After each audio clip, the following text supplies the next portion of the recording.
Halo semuanya, kembali lagi bersama saya Fahri. Di video kali ini kita akan belajar tentang MTCNA, IP address dan subnetting. Nah, materi yang akan kita pelajari ada 6, yaitu pengenalan IP address dan subnetting, lalu IP public dan private, lalu ada classful dan classless addressing, lalu ada kasus subnetting, lalu ada konsep blok dan subnet, dan yang terakhir itu konsep switch dan router. Lanjut di sini pengenalan IP address dan subnetting. Ketika suatu perangkat ingin terhubung ke perangkat lainnya, baik itu menggunakan kabel atau wireless, tentu saja memerlukan identitas nama pada setiap perangkat. Identitas tersebutlah yang dinamakan dengan IP address. Subnetting adalah upaya atau proses untuk memecahkan sebuah network dengan jumlah host yang cukup banyak menjadi beberapa network dengan jumlah host yang sedikit. Teknik subnetting membuat skala jaringan lebih luas dan tidak terbatas oleh kelas-kelas IP atau IP classless ABC yang sudah diatur. Lanjut di sini ada sebuah dua PC dengan menggunakan traffic maupun subnetting. Yang ini traffic lalu subnetting.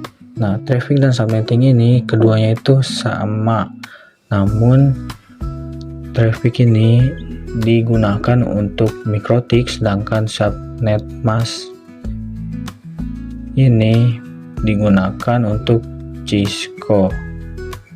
Lanjut di sini ada traffic number, subnet mask, total host, terus usable host yang digunakan. Di sini ada /24 sampai 30, lalu ada subnet masknya ini seperti ini, host dan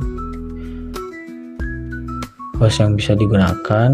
Nah, ada studi kasus di mana perusahaan ingin alamat IP sebanyak 56 untuk masing-masing PC dalam perusahaan itu. Nah, jadi di sini ada /24 dengan subnet masknya 255, 2550, total hostnya 256 dan host yang bisa digunakan itu 254.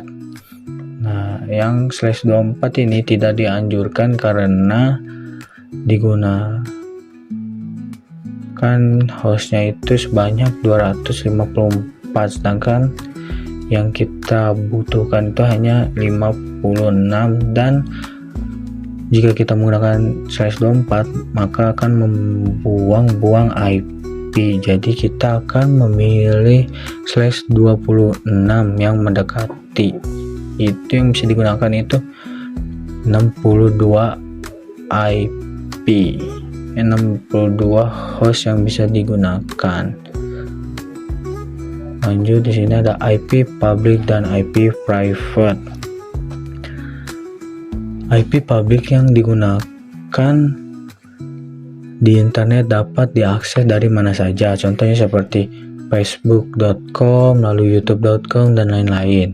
Sedangkan IP private itu IP yang biasa digunakan dalam jaringan lokal dan tidak dapat diakses langsung dari internet dan merupakan bagian penting dari network address translation atau bisa disingkat dengan NAT untuk terhubung ke internet melalui satu IP public. Contohnya seperti IP-nya itu IP kelas A itu 10.0.0.0 sampai dengan 10.255.255.25, lalu ada 172.16.0.0 sampai 172.31.255.255, lalu ada 192.168.0.0, lalu ada 19 sampai 192.168.255.255. Lanjut, di sini ada kelas full dan classless. Kelas full itu yang 80 ini masuk ke dalam kelas A. Jadi ukuran jaringan itu masuk ke default dan tidak bisa diubah karena itu penggunaannya itu menjadi boros dan membuang-buang IP secara sia-sia dan terpaksa pada kelas A, kelas B, kelas C, kelas D, dan kelas E. Untuk classless yang ini penggunaannya itu berdasarkan traffic atau subnet mask. Dan jika kita menggunakan IP192, kelasnya itu dia akan sesuai dengan ukuran traffic maupun subnet mask yang kita pilih. Semisal kita pilih 24, maka tidak akan terpengaruh dengan IP yang kita gunakan ini. Nah, lanjut, di sini ada kasus subnetting. Lalu yang 3 IP ini itu menggunakan IP classless. Lalu di sini itu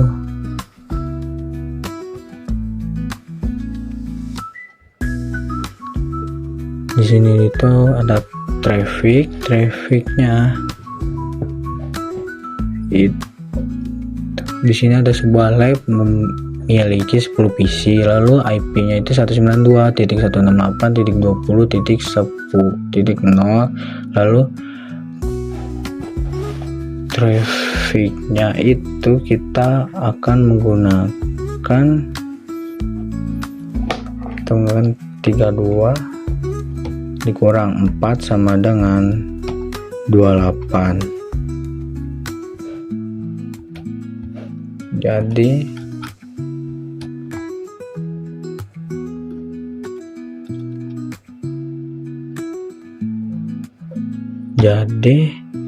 /28 sama dengan 16. Nah, yang ini tuh kita 2 pangkat, anggap aja ini pangkat 4 sama dengan 16. Lalu di sini itu kita trafficnya itu kan 32 pada defaultnya, lalu dikurang 4 sama dengan 28 atau /28 sama dengan itu IP yang total IP-nya itu 16. Jadi total IP-nya di sini 16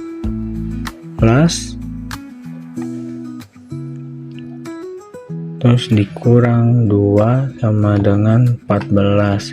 IP yang bisa digunakan itu 14 karena 2 ini itu digunakan untuk network dan broadcastnya. Lalu subnet masknya itu defaultnya 256, kita kurangin 16 sama dengan 240. Jadi oktet terakhirnya itu 240.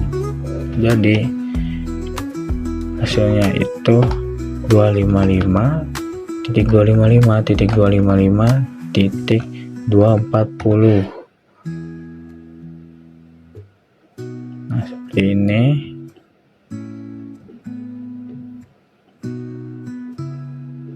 ini.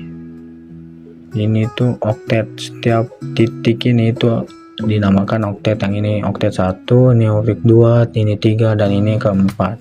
Lalu lanjut, di sini ada IP network. IP networknya itu IP awalan berarti 192.168.20.0. IP networknya seperti ini. Lalu IP broadcastnya itu 192.168.20.16, maksudnya 15, salah tulis. Lalu di sini ada IP range-nya itu setelah network dan sebelum broadcast, jadi 192.168.20.1 sampai 192.20.14. Nah, seperti ini kasus subnetting. Lanjut di sini.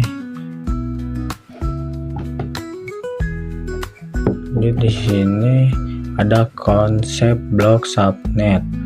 Ada IP 10.10.10.0/27. Lalu IP network pada blok subnet itu dari 0 sampai 32. Lalu ada lagi IP network dan broadcast selanjutnya itu 32 sampai 63, lalu ada 65 sampai 95, lalu ada 96 sampai selanjutnya. Lalu di sini ada lantai 1, 2, 3. Nah, jika lantai 3 ingin berkomunikasi dengan lantai 1, maka tidak akan bisa berkomunikasi karena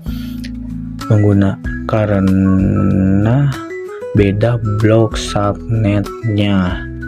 Dan jika ingin berkomunikasi maka harus menggunakan VLAN, juga menggunakan routing agar dapat berkomunikasi satu sama lain. Dan di sini ada PC 1 dengan IP 10.10.10.2 dan ada PC 2 yang awalnya itu menggunakan IP 10.10.10.17 itu bisa saling berkomunikasi.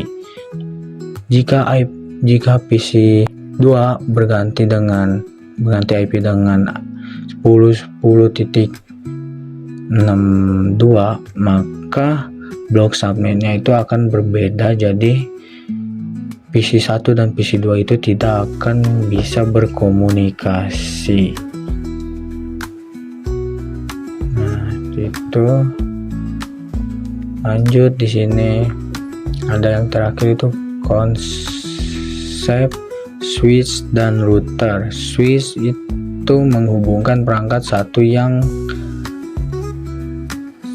network. Lalu contohnya itu seperti switch ini itu bisa saling berkomunikasi jika satu network atau satu blok subnet. Nah, ini tuh switch. Lalu ada router, itu menghubungkan perangkat yang berbeda network. Router itu yang ini itu bisa membuat kedua switch ini bisa saling terhubung atau berkomunikasi menggunakan router. Dengan kita harus mengkonfigurkan routingnya agar bisa blok subnet yang berbeda ini saling berkomunikasi. Sekian dari saya, mohon maaf jika ada kesalahan kata. Terima kasih.